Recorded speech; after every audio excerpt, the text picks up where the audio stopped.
Welcome back to another episode of Toyota Time with Timmy the Toolman. I'm Sean, and today we got another sick mod for you. We're going to install a spoiler with integrated chase light mounts from Snowbound Customs. Now these spoilers are custom made out of 5052 aluminum, and they give your truck an OEM Plus look. Because as you know, with a spoiler, there's no place to mount lights, and so Snowbound Customs came out with this sick mod so you can mount lights in the optimal place behind your rig. Now for those of you that have roof racks on top of your truck, you can obviously mount lights on top of that, but the problem is they may not be in the optimal position. This spoiler is going to optimize and eliminate any light block that may happen when you're mounting your lights pretty much right next to the spoiler. Because if you mount it on the roof or the roof rack, the spoiler is going to get in the way of some of that light output, and the angle is not going to be as steep. So the extra utility with these spoilers is you have more light output closer to the back of your rig for a camping light or maybe just a reverse light if you're in a really dark area.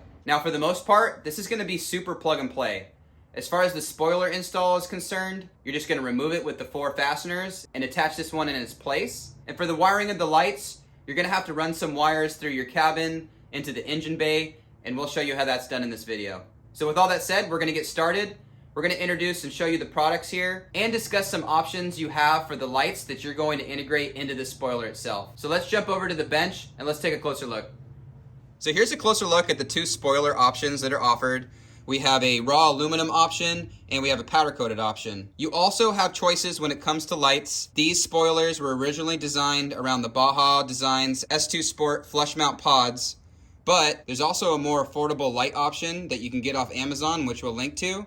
And Snowbound Customs also makes this specialty bezel to accommodate this aftermarket light. One thing to mention is you will need to trim off these portions on the back of the light so they fit inside the housing properly. Now, the price between these two is pretty significant, and the light output is very similar. But if you really want to go sick mods on this project, then we recommend that you get the Baja Designs S2 Pros, which have a significantly brighter light output. So choose the lights that fit your budget, and either way, no matter which lights you go with, you're still going to get some great utility out of this product.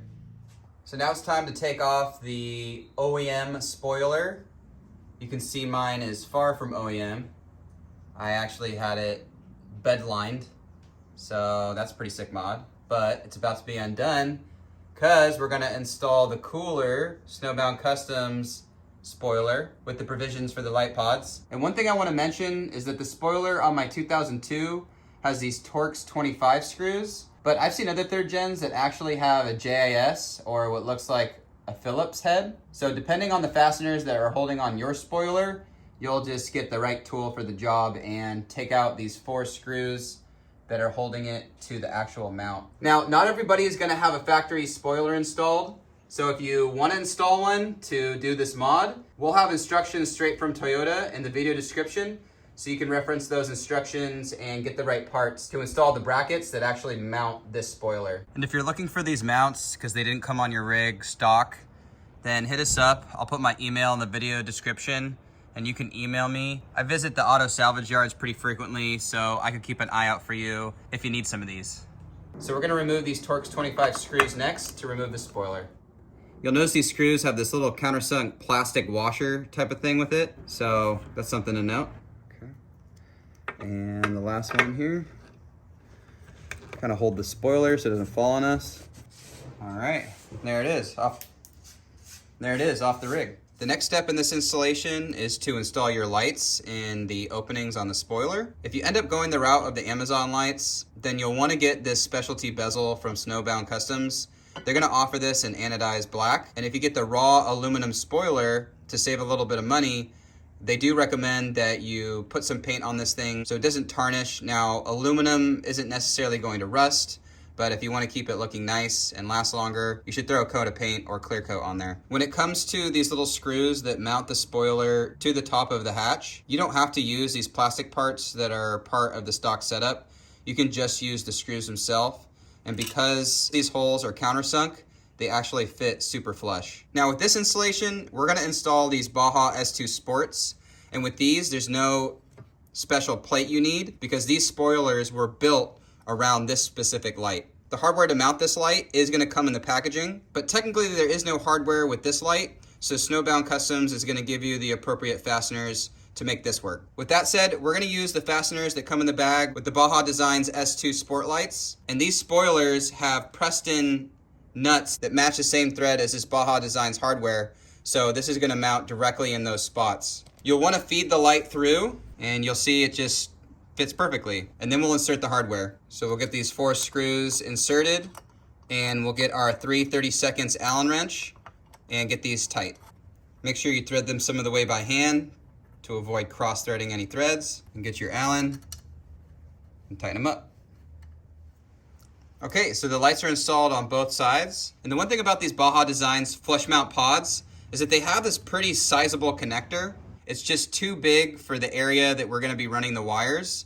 So what we're gonna do instead is cut these off and retrofit a spade connector, which is much smaller in size, as you can tell. And then on the wiring harness side, they already have these spade connectors installed. This may not be the case depending on the wiring harness that you get, but ultimately we'll be able to plug these in, and this type of connection is gonna be a lot smaller than this type of connection. I'm gonna cut these off close to the connector.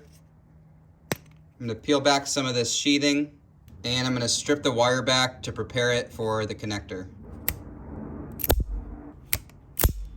I'm gonna place my spade connector over the wire and crimp that down. So we got our spade connectors crimped onto these wires, and now we're going to install the spoiler onto the top of the hatch. All right, place it up to the mount and start some of the screws. So yeah, just install these fasteners just like you took them out, without the little plastic cone washer. I'm gonna get all sides kind of touched down, and then I'll go back around and tighten them to spec. You don't want to over tighten these because they are going into a plastic mount. So just use your discretion and don't over tighten them. Okay, let's open up the hatch and run the wires through. With the wiring harness that I have, I kind of hacked this up for a previous build of some sort. Forgot exactly what it was all about. But most of these wiring harnesses come with a relay, and then there's some leads that go to the battery, some leads that go to the actual accessory, like in this case, the Baja Designs lights. And then you have some leads that are actually gonna go to the switch. So most wiring harnesses aren't gonna be long enough to reach the back of your rig. So you'll have to buy some bulk wiring, and that's what we have here.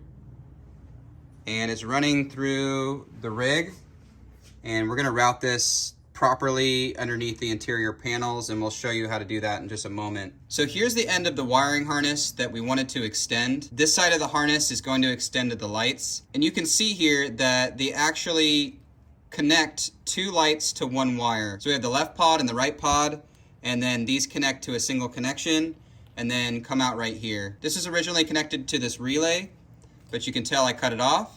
And the other end of these wires are going to be connected to this portion inside the engine bay. And we're going to strip these wires back and then use some butt connectors to make a permanent connection between the leads. So we'll strip the wire back, put it in the right gauge hole, and pull the trigger and strip the wire. This tool just does a really clean job at stripping the wires, so I like it a lot. So we have our wires in place, and we're gonna use the heat gun to shrink this down. These types of connectors are called solder seal wire connectors, and they have a little metal sleeve in there that's gonna melt down as this heats up.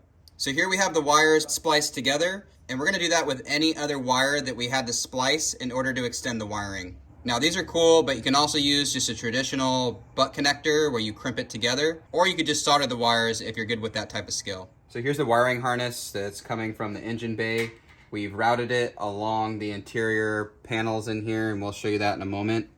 But the next step is to get it to a place where it's gonna be able to exit and run up the side here, and of course connect to the 2 lights. And for most of these interior pieces, there's an order of operations. So for this back piece, it's kind of preventing this from being removed. So this has 5 screws, and we just unscrewed those and removed those. And then you're just gonna get under here with your hand and just kind of pry up. You could get a pry tool if you want, but you don't really need to. And we'll just pry this up and kind of get this out of the way. Just clips in the bottom.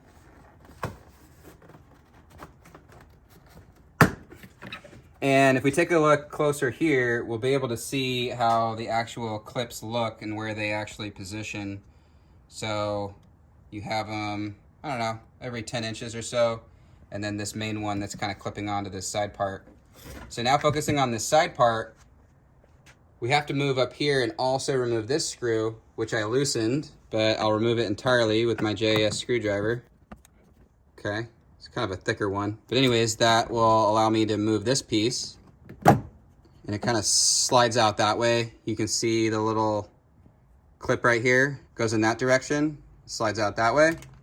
And then now I can start to pull this panel away from the interior. I don't need to pull it back that much because even with a little bit of wiggle room, I'll be able to sneak the wire back there and route it where I want it to go.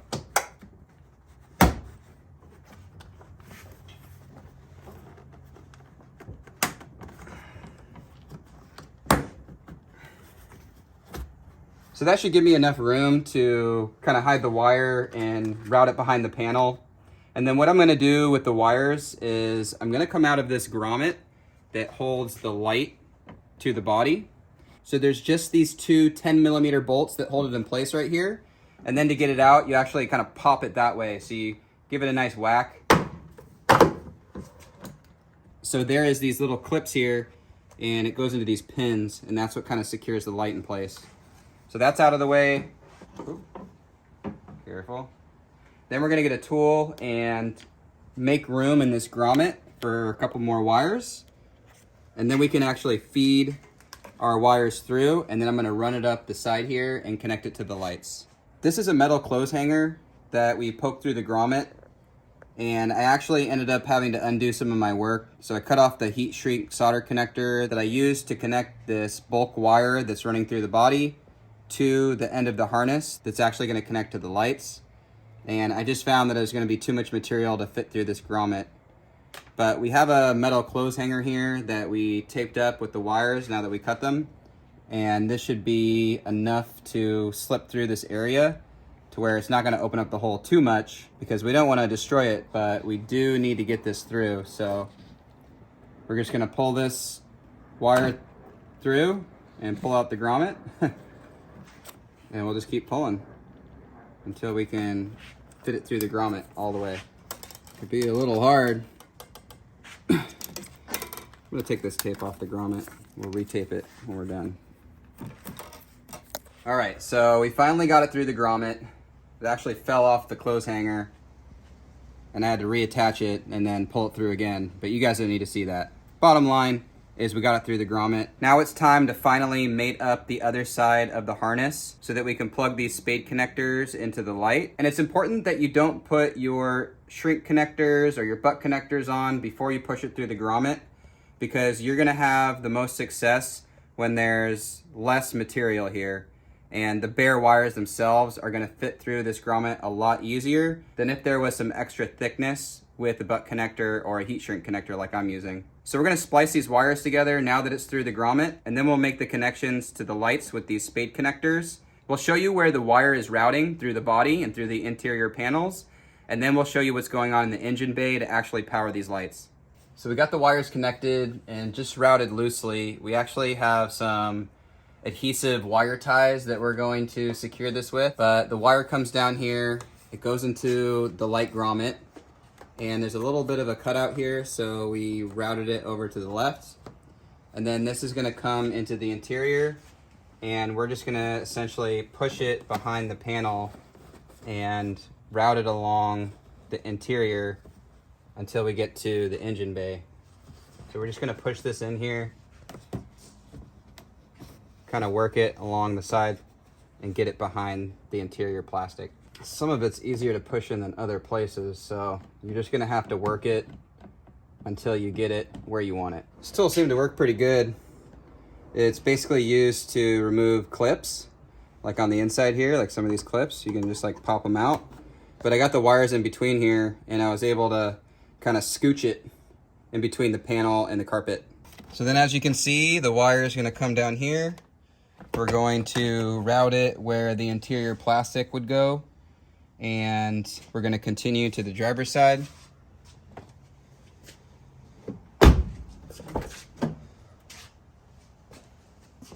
where we have more panels removed. So this bottom plate, and then also this kick panel, which it just kind of slips into here, and so you're just going to pull it out this way. And so the cable is just routed down here in this gully where the other wires are routed. And then we push the wire through the firewall and it goes into the engine bay. So the wire comes through the grommet and it enters the relay. Now we just have this generic light switch connected, and if you use a generic wiring harness, then you're gonna get this type of setup and everything's already wired for you. And obviously with the switch, you're not gonna have it in your engine bay.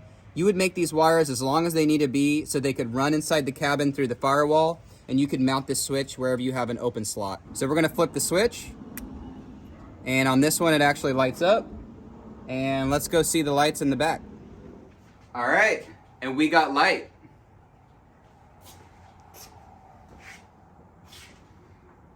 Pretty sick.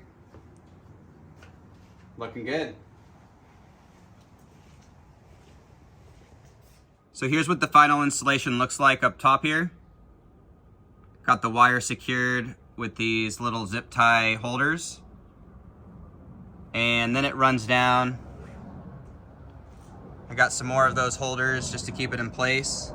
And then it sneaks behind the taillight right in this groove. I also took the time to make sure that I taped everything up real nice so it's watertight and I don't get a leak.